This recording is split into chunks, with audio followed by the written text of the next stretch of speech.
Hello guys, कैसे आप सब? आई होप आप सब बहुत अच्छे होंगे, पढ़ाई अच्छी चल रही होगी, एग्जाम्स नज़दीक आ रहे हैं। ठीक है, लेक्चर नंबर 4 तक हमने आपको 12.2 का कंप्लीट कराया था। जस्ट मिनट, लाइट्स थोड़ी सी ऑन करते हैं। देन 12.2 का आपका एग्जाम्पल चल रहा है। ठीक है, देखिए अभी भी हम एग्जाम्पल ही बताएंगे, अभी भी बेसिक ही क्लियर कराएंगे। हमने कहा था जब तक बेसिक क्लियर नहीं होगा तब तक हम आगे नहीं पढ़ेंगे। ठीक है, जितने एग्जाम्पल्स अभी तक क्लियर करवाए थे, बहुत उम्मीद करती हूँ कि आपको बहुत अच्छे से समझ में आया होगा। हम बहुत धीरे चलेंगे एग्जाम्पल में, प्रैक्टिस सेट पे फिर स्पीड रखते हैं। चलिए, क्योंकि ये क्या है, ये वर्ड प्रॉब्लम है। वर्ड प्रॉब्लम में प्रैक्टिस सेट पे भी आपको धीरे से समझाएंगे। वर्ड प्रॉब्लम में इक्वेशंस बनाना थोड़ा सा हार्ड होता है, उसे समझना पड़ता है कि कैसा है, क्या क्वेश्चन पूछा जा रहा है। आप फर्स्ट पॉइंट को ही पहले पकड़ के उसे सॉल्व कीजिए, देन अगेन फिर सेकंड पॉइंट पे जाइए। ठीक है, चलिए अब एक क्वेश्चन देखिए। Numerator of fraction is 5 more then it's denominator. Numerator denominator समझते हैं ना आप? हाँ, इस फॉर्म में p/q के फॉर्म में जैसा रहता है, इसे क्या कहते हैं? ये आपका न्यूमरेटर हो गया, n से डिनोट कर रहे हैं, एंड डिनोमिनेटर d से डिनोट कर रहे हैं। कैपिटल है तो दोनों बेटे। ठीक है, इसे क्या कहते हैं? Numerator, and this is denominator. ठीक है, तो numerator of a fraction is 5 more then it's denominator. ये फ्रैक्शन का जो न्यूमरेटर है, ठीक है, 5 मोर का मतलब क्या हो गया? 5 ज़्यादा है, किससे? डिनोमिनेटर से। अब देखिए, जब 5 मोर है तो सबसे पहले हम क्या लिखेंगे? न्यूमरेटर, एन लिख रहे हैं, ज़्यादा नहीं बढ़ेंगे, है ना? न्यूमरेटर ऑफ अ फ्रैक्शन, ठीक है, is 5 more than denominator. Denominator का हम डी लिख रहे हैं, तो क्या हो जाएगा? ये क्या हो जाएगा? Let's d is equal to क्या है? डिनोमिनेटर लिख दे क्या? नहीं तो फिर आपको समझ नहीं आएगा। डिनोमिनेटर, ठीक है, लेट्स डिनोमिनेटर भी x। हमें डिनोमिनेटर नहीं पता कितना है, न्यूमरेटर भी नहीं पता कितना है, तो डिनोमिनेटर से कितना है? 5 मोर है, तो x प्लस 5। x आपका डिनोमिनेटर है, प्लस कर दिया हमने 5, ये आपका न्यूमरेटर की वैल्यू हो गई, ये आपके डिनोमिनेटर की वैल्यू हो गई। क्लियर हो गया? क्लियर है। अब देखिए, आपको क्या बोला गया? न्यूमरेटर एंड द डिनोमिनेटर, मतलब ये फ्रैक्शन में है, तो ये किस फॉर्म में लिखा जाएगा? देखिए, द फ्रैक्शन। अब फ्रैक्शन बनाएंगे हम, कैसा बनेगा ये आपका? न्यूमरेटर ऊपर रहता है x प्लस 5 एंड डिनोमिनेटर नीचे रहता है। इस फॉर्म में बन गया आपका। ठीक, अब आगे देखिए क्या कुछ करना। अभी हमने सिर्फ फर्स्ट पॉइंट से ही आपका इतना सॉल्व कर दिया। अब सेकेंड पॉइंट देखिए क्या है।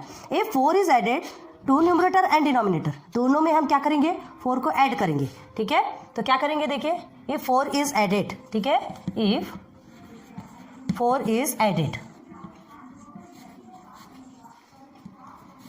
To n and d, numerator and denominator. ठीक है, तो हमें क्या मिलता है? देखिए क्या क्वेश्चन पूछा है। A 4 is added to numerator and denominator, the fraction obtained is 6/5। तो हमें क्या फ्रैक्शन मिलेगा? अगर इसमें और इसमें 4 को ऐड कर देंगे तो हमें क्या मिलेगा? कैसा फ्रैक्शन मिलेगा? Fraction obtained. वर्ड प्रॉब्लम में ये सब हमें लिखना पड़ता है। ठीक है, इज 6 कितना है? 5। अगर हम डिनोमिनेटर और न्यूमरेटर दोनों में क्या कर देंगे? न्यूमरेटर और डिनोमिनेटर, सॉरी, इसमें हम 4 को ऐड कर देंगे तो हमें क्या मिलेगा? 6/5। अब देखिए ये कैसा बनता है। यहाँ चलिए, ये तो आपको समझ में आ गया ना। देखिए, आपका x प्लस 5/x ये है ना, यही क्वेश्चन बना है। अगर इसमें +4 दोनों में ऐड कर देंगे तो हमें ये किसके वैल्यू के बराबर हो जाएगा? क्या मिलेगा? 6/5 मिलेगा हमें। ये बन गया आपका एक इक्वेशन। बना कि नहीं? बस इसे एज इट इज सॉल्व करना है। अब देखिए क्वेश्चन क्या पूछ रहा है, फाइंड द फ्रैक्शन। फ्रैक्शन आपको फाइंड करना है। ठीक है, तो हमने क्या माना? Let the denominator be x and is या numerator is the fraction of a fraction is 5 more than d, means denominator is equal to x/5। The fraction आपका क्या बन गया? ये बन गया। अब if 4 is added to n and d, numerator and denominator, fraction obtained is 6/5, तो ये आपका ये पूरा इक्वेशन बन गया। क्लियर है? इसे सॉल्व कीजिए, क्या आएगा आपका? x plus 9/x plus 4 is equal to 6/5। अब इसे देख के आपको कुछ याद आ रहा है? 12.1 में हमने आपको करवाया था सॉल्व। किस फॉर्म में है ये? a/b is equal to c/d, इस फॉर्म में है। इसे हम कैसे लिख सकते हैं? AD is equal to BC, बताया था हमने आपको, याद कीजिए। अगर आपको याद नहीं है या आपने देखा ही नहीं है तो पहले आप पहले के लेक्चर्स देखिए, ठीक है ना। अब हम इसे सॉल्व करेंगे तो क्या करेंगे, इसके साथ इसका मल्टीप्लिकेशन, इसके साथ इसका मल्टीप्लिकेशन। चलिए करिए, क्या करेंगे, 5x + 9 = 6x + 4। हो गया क्लियर। चलिए सॉल्व कीजिए, 5x + 5 9 = 45, 6x + 6 4 = 24। हो गया क्लियर। चलिए नाउ लेट्स सेम जो है उसे हम क्या लेते हैं, एक साइड लेते हैं और ये जो नंबर है उसे एक साइड लेंगे, ठीक है। 5x 6x आपका माइनस के फॉर्म में, प्लस के फॉर्म में, तो इधर आके माइनस हो जाएगा।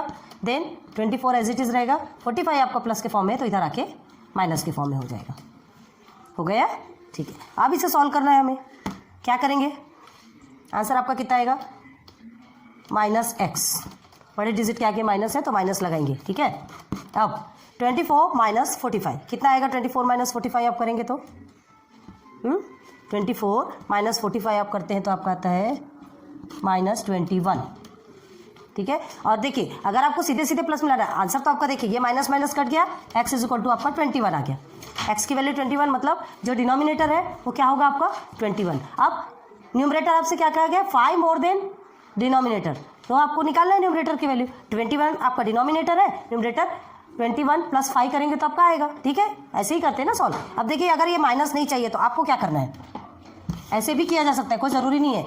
जो ये 45 है, नंबर्स को आप इधर ले लीजिए, -24, थोड़ा आप अपने हिसाब से कर सकते हैं, ठीक है। x - 5, ये देखिए हमने क्या किया, वेरिएबल्स को इधर ला दिया और नंबर्स को इधर ला दिया, मतलब एक ही होता है, आंसर आपको वही आएगा, ठीक है। अब यहाँ क्या होगा आपका, आ गया ये 21 = यहाँ आ गया आपका x आ गया। हमने पहले क्या किया था, पहले जब किया था तो इधर -x आया था, इधर -21 आया था। भाई बड़े डिजिट के आगे जो सिंबल रहेगा वही सिंबल तो आपको लगाना है, ठीक है। अब 45 उधर जाएगा तो माइनस तो होगा ना, लेकिन बाद में दोनों के माइनस काट गए तो 21 ही आया, आंसर 21 ही आएगा, आंसर में चेंज नहीं होगा, ठीक है। समझ आ गया, तो x की वैल्यू आपकी 21 आ गई। यहाँ तक आपका सॉल्व हो गया। अब देखिए डिनोमिनेटर ऑफ फ्रैक्शन आपका क्या निकला, x। चलिए यहाँ हम रब करते हैं, देखिए therefore denominator of fraction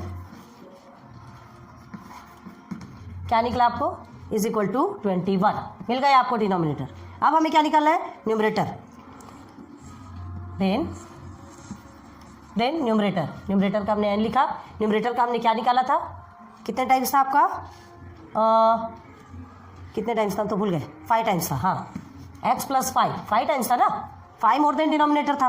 तो चलिए वैल्यू पुट करेंगे, x की वैल्यू 21 है, 21 + 5 = कितना हो गया, 26 आ गया। ये आ गया आपका न्यूमरेटर, 5 मोर देन डिनोमिनेटर आ गया। अब आप क्या लिखेंगे, the fraction is the fraction is 26/21। हो गया क्लियर, द फ्रैक्शन इज 26/21। देख लीजिए 21 है, 26 5 ज़्यादा है न्यूमरेटर, ठीक है। समझ में आ गया, तो आप क्या लिखेंगे answer, the fraction is 26/21, this is your answer. Therefore लिख लीजिएगा, this is your answer. Clear है। चलिए अब आगे बढ़ते हैं। बहुत अच्छे से यहाँ तक है, अगर आपका इक्वेशन बन जाता है वर्ड प्रॉब्लम में तो आप इजीली सॉल्व कर सकते हैं। बस वर्ड प्रॉब्लम को समझने की कोशिश कीजिए कि उसे कैसे हमें सॉल्व करना है, कैसे हमें इक्वेशंस बनाना है, ठीक है। एक क्वेश्चन और देखते हैं, फिर उसके बाद स्टॉप करते हैं। देखिए आपको फिलअप करने का है, रखता है 200 more than 3 times the amount of Rafiq has. बस यहीं तक के देखिए पहले, मतलब रफीक के पास जितना है उससे 3 टाइम्स है और उससे भी मोर देन 200 है, ठीक है। तो रफीक के पास क्या लिखेंगे, लेट रफीक हैज़